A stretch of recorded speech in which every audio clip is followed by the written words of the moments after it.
नहीं करते उनका भी हमें दोष लगता है। हाँ जैसे कि अभी प्रवचन में व्याख्या चल रही है, हाँ तो महाराज जी हमारा भाव तो वो चीज करने का नहीं रहता है, हाँ। और जैन धर्म में तो भाव प्रधान है, हाँ। तो फिर हमें उन चीजों का दोष कैसे लगता है? कृपया देखो समाधान ऐसा रहता है, उसका हम कभी भी उपयोग कर सकते हैं, और उपयोग कर सकते हैं इसलिए हमारा संयम नहीं पलेगा, और संयम नहीं पलेगा तो असंयम होगा, असंयम होगा तो आश्रम बंद होगा।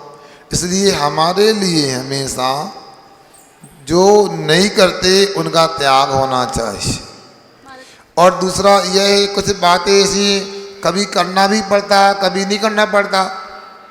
अब मान लो अभी आप एक बार स्नान करते हो, दिवाली आएगी सफाई करोगे तो कहो 2 बार स्नान करोगे, तो जहाँ आवश्यक होता है उसके लिए मना नहीं है, किंतु अनावश्यक करो तो अनर्दंड पाप लगेगा। तो इसलिए जितना बनता है हम संकल्प पूर्वक त्याग करें, उससे मुनि महाराज की तरह पाप का संवर होगा। और इसके बाद जो आवश्यक करना है तो उसको हम नहीं करेंगे तो अनर्दंड से बच जाएंगे, उसका भी लाभ मिलता है, किंतु उतना ही लाभ मिलेगा जितना हमने नहीं किया है। महाराज जी एक प्रश्न मेरा है, ये जो मुर्दे का श्रृंगार किया जाता है महाराज जी, क्या ये मिथ्यात्व में आएगा? जैसे जो भी लगाते हैं हार मुकुट पहनाना और कपड़े वगैरह नहीं पहनाना, मुर्दे का श्रृंगार। सुनो, जब व्यक्ति मर जाता है तो मुर्दे के लिए भी नूतन वस्त्र पहनाते हैं, यथायोग श्रृंगार करते हैं। इसका मतलब यह है दुनिया के लोगों को उससे ये संकेत देना चाहते हैं कि जैसे मरने के बाद शरीर को सजाना कोई काम का नहीं, उसी प्रकार जीवित रहते हुए आत्म कल्याण के बिना शरीर को सजाना भी कोई काम का नहीं। शरीर की असारता का संकेत देने के लिए ही मुर्दे का श्रृंगार अपने को जानना चाहिए। मिथ्यात्व तो नहीं कह सकते, इसके लिए वो पूछनी मान के नहीं कर रहे, वह तो मात्र एक लोक व्यवहार की व्यवस्था। जैसे नदी में स्नान करते हैं, अब नदी में यदि धर्म मानकर स्नान करेंगे तो मिथ्यात्व है, लोक मूढ़ता है, और शरीर की शुद्धि के लिए स्नान करते हैं तो व्यवस्था है, मिथ्यात्व नहीं है। आगे श्री महाराज जी ग्रहण नहीं करता, ग्रहण करने के लिए उपाय बताइए। देखो ऐसा है दादा, जब व्यक्ति के पास में सही और गलत का विवेक हो जाता है और फिर भी वो सही का आचरण नहीं कर पाता, गलत का त्याग नहीं कर पाता है, तो उसमें ये केताओं की चारित्र मौनी कर्म का उदय भी है, वो अपने पुरुषार्थ की कमी भी है। किंतु जो मानता है, मतलब सम्यक दृष्टि जीव है, और वो मानता है कि मुझे विषयों में प्रवृत्ति नहीं करना चाहिए, किंतु विषयों का त्याग करने का बार बार भाव तो बनाता है, छटापटी लगी रहती है, फिर भी यदि नहीं कर पाता है तो चारित्र मौनी कर्म का उदय मानना चाहिए। मगर कर सकते तो जरूर करना चाहिए। जैसे राम भगवान के गृहस्थ अवस्था में भैया भरत थे, वो दीक्षा लेना चाहते थे, मगर कोई बीच में ऐसी बात आ गई, राम लक्ष्मण को वनवास हो गया, तो उन्होंने नियम ले लिया, मैं जरूर दीक्षा लूँगा, जैसे मेरे भाई राम लक्ष्मण लौट करके अयोध्या में आएंगे मैं दीक्षा ले लूँगा। मगर यदि कोई मजबूरी नहीं है तब भी कोई कहे तो गलत बात है। इसलिए पुरुषार्थ तो अपने को आचरण करने का करना ही चाहिए। नमोस्तु गुरुवर नमः। और किस नगर में लिखा गया है? नमोकार मंत्र कहाँ और किस नगर में लिखा गया है? अच्छा, कुछ प्रश्न ऐसे होते हैं, पर्ची पहले लाया करो आप लोग, तो व्यवस्थित आपको समाधान मिल सकता है। यहाँ पूछा गया कि नमोकार मंत्र कब और किस नगर में लिखा गया है। अब आपने प्रश्न रख दिया तो मैं आपको बताना चाहता हूँ, जब महावीर भगवान को मोक्ष गए 683 वर्ष हो गए, और 683 वर्ष के बाद में आचार्य दर्शन स्वामी को लगा अपने ज्ञान से अब लोग जिन वाणी को कंठस्थ नहीं रख सकते हैं, इनको लिपिबद्ध करना आवश्यक है।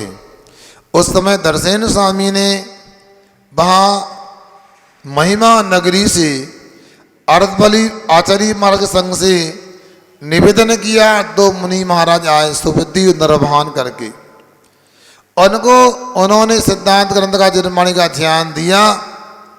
उस ग्रंथ का नाम सठखंडागम आप लोग जानते हैं। ऐसे सठखंडागम ग्रंथ का मंगलाचरण के रूप में पंच परमेष्ठी को नमस्कार किया गया है, और जो नमस्कार किया है वह सोरसेनी प्राकृत भाषा में आर्या छंद में लिखा गया है। भैरवो कालमत आचार्य पुतन स्वामी ने लिखा है। और भाई कहाँ लिखा गया है, तो उसका इतिहास तो यह है कि जब गिरनार पर्वत से उन दोनों मुनिराज का विहार करा दिया गया, आषाढ़ शुक्ला एकादशी के दिन, और उन्होंने अपने तरीके से विहार करके वर्तमान के गुजरात में वर्ष जिले के अंकलेश्वर नगर में वर्षा काल किया, और वर्षा काल करके उन्होंने वहाँ सठखंडा ग्रंथ को पूर्ण किया। अब रमोकाल मंत्र लिखना वहाँ उन्होंने ग्रंथ लिखना प्रारंभ किया है, तो अंकलेश्वर को ही रमोकाल मंत्र लिखने का स्थान कह सकते हैं। और इतिहास में विशेष कुछ मिलेगा तो बताने का प्रयास करेंगे। जहाँ तक वर्तमान में जो इतिहास है वो इतना ही है। आचार्य पुष्पदंत महाराज ने अंकलेश्वर में सठखंडा ग्रंथ पूर्ण किया है। संभवतः वो वहीं पर रमोकाल मंत्र लिख करके उन्होंने पूर्ण किया होगा। हमारा चाहता हूँ, प्रश्न तो नहीं है लेकिन एक निवेदन है। अभी प्रवचन में महाराज जी ने याद दिलाया कि रघुकुल रीत सदा चली आई, प्राण जाए पर वचन न जाए। तो इस बात पर से एक पहले का दिया हुआ वचन इस समाज से पूर्व कमेटी ने किया था, और समाज ने वचन कमेटी से किया था। भक्तांबर विधान का चांदी का माड़ना तैयार किया जाना था, जिसकी चांदी भी इकट्ठी की गई थी। और जैसा कि अभी सुशील भैया ने बताया है कि 2 किलो 600 ग्राम चांदी कमेटी के पास है, और आर्डर कर दिया गया है। बहुत जल्दी हमारे बीच में पूज्य मुनीश्री के दीक्षा दिवस के पूर्व वह विधान का माड़ना बन करके आ जाएगा, ऐसा प्रयास हो रहा है। लेकिन एक छोटी सी बाधा उसमें आ रही है कि लगभग 2 किलो मात्र चांदी कम जा रही है। 4.5 किलो चांदी से वह तैयार होना है।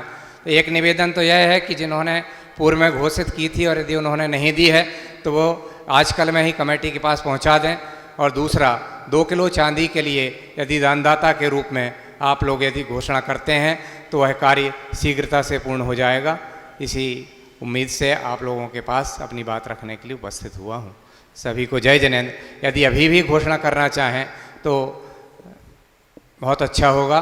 यदि किसी के भाव बन रहे हैं तो कृपया सूचित कर दें। 2 किलो चांदी मात्र कम हो रही है। यदि आधा किलो चांदी के भी 4 नाम भी आ जाते हैं तो यह कार्य पूर्ण हो जाने में देर नहीं लगेगी। नहीं है राशि श्रीमती सुनीता राजा जैन परिवार की ओर से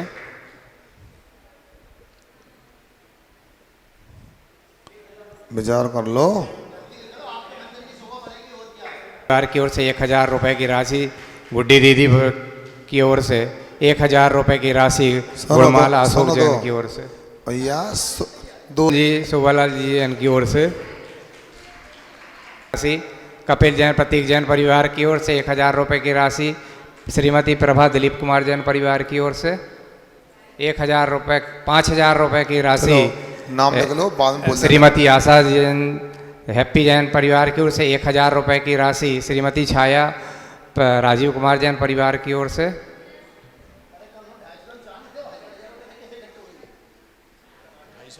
बात सही है कि कम से कम एक एक पाव चांदी। दिन के अंदर ये विधान का माड़ना यहाँ आकर के तैयार हो जाएगा और साल भर में कम से कम 200 दिन उस माड़ने पर विधान अपने मंदिर जी में होता है जैसे हमेशा। कितना पुण्यार्जन आपको होगा, आप उसकी कल्पना करें।